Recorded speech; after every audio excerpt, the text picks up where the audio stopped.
Oke, kali ini saya akan memberikan gambaran lebih konkret mengapa dasar-dasar servis HP itu penting. Sebelum Anda melakukan perbaikan servis, bisa memperbaiki ponsel, handphone yang berbasis Android sekalipun.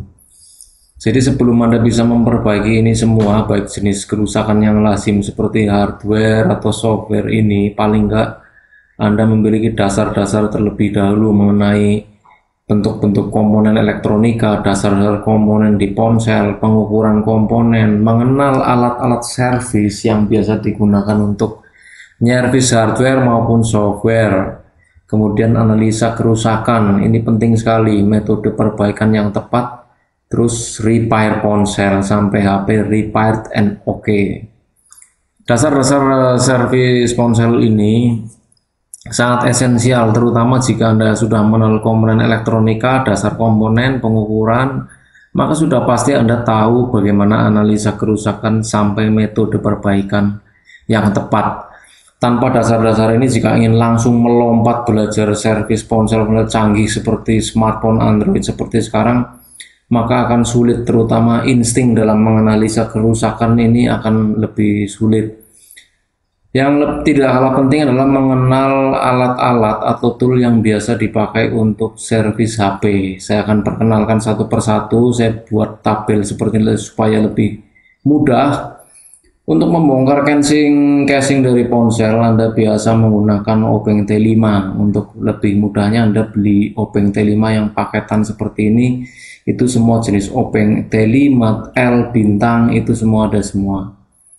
Kemudian penggong ini adalah papan penjepit PCB. Jika Anda nanti menyolder, memasang komponen T0, itu pasti butuh penggong atau penjepit PCB. Kemudian solder ini untuk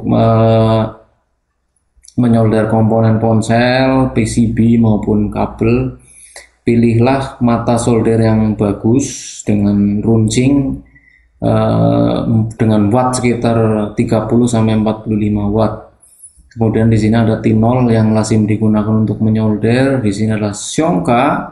Shonka ini dipakai untuk mempermudah Anda memisahkan antara T0 dengan solder biasa ataupun solder uap, supaya T0 dengan kaki-kaki IC BGA itu tidak mudah tercampur. Dengan Shonka ini nanti otomatis T0 akan terpisah satu sama lain ketika dipasang di PCB.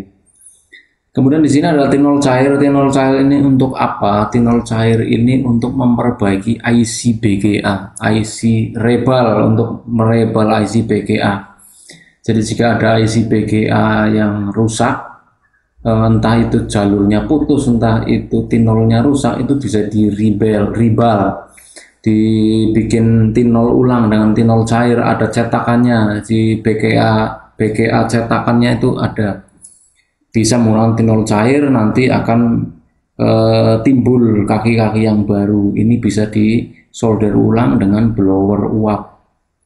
Kemudian alat berikutnya adalah blower uap. Blower uap ini fungsinya untuk mengangkat ataupun memasang IC BGA, standar IC BGA di berbagai komponen, seperti yang paling sering adalah IC flash, kemudian IC memori, maupun untuk penala atau signal. Kemudian perangkat berikutnya di sini adalah untuk perbaikan software semua jenis ponsel ya. Sampai sekarang Tornado ini masih eksis, servernya masih on.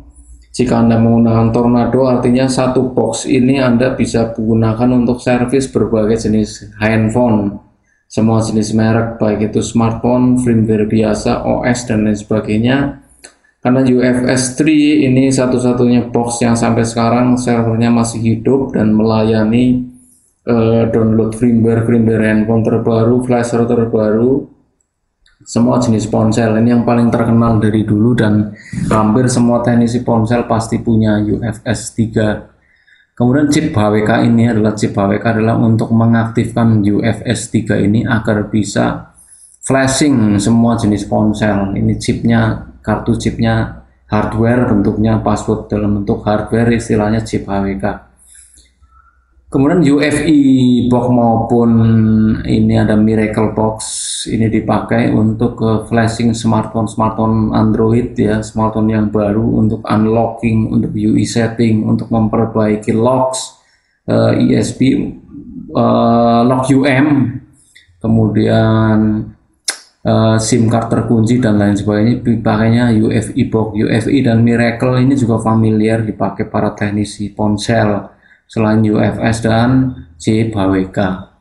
Kemudian di sini ada AVO digital, jelas AVO digital ini fungsinya untuk akurasi pengukuran komponen, analisis kerusakan dan lain sebagainya. Kemudian balik lagi ke skema di sini. Setelah mengenal alat-alat perbaikannya, mengenal dasar-dasar komponen, pasti nanti untuk menuju perbaikan kerusakan baik jenis hardware maupun software akan lebih mudah. Di sini Anda bisa lihat bagannya, jenis kerusakan lazim yang bisa Anda perbaiki tentu jika sudah menguasai dasar-dasar servis ponsel atau servis HP, termasuk mengenal alat-alatnya. Sekali lagi, tanpa mengenal dasar-dasar ini, jika langsung lompat belajar servis HP seri tinggi itu akan sangat sulit. Kenyataannya seperti itu.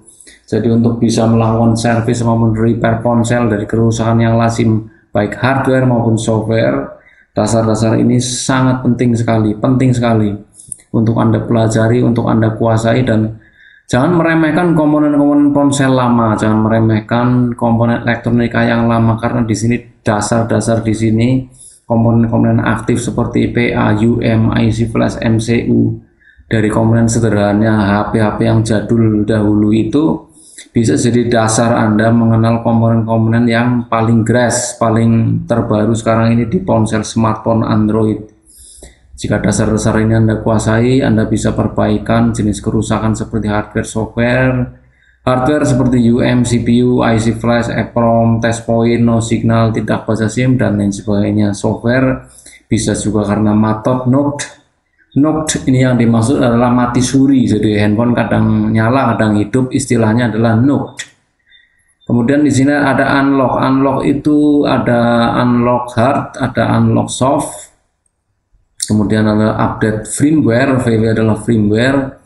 UI setting adalah mengembalikan konfigurasi ponsel ke default atau pabrikan. Kadang-kadang setting ini terkunci, hanya bisa dibuka melalui box dongle yang sudah dijelaskan tadi, bisa menggunakan Tornado, Miracle, atau UFI. Demikianlah sementara ini saya jelaskan mengenai pentingnya menguasai dasar-dasar servis ponsel dari elektronika analog, mengenal komponen pengukuran, mengenal alat servis. Itu sungguh penting sekali jika Anda benar-benar ingin jadi teknisi ponsel atau handphone maupun smartphone.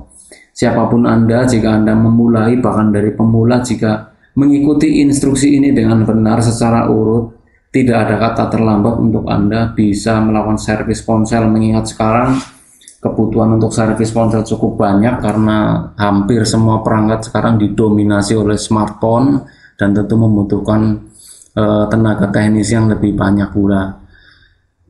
Sebelum dan sesudah, terima kasih atas atensinya. Jangan lupa klik subscribe untuk update terbaru. Sebelum dan usahanya, selamat bekerja dan beraktivitas.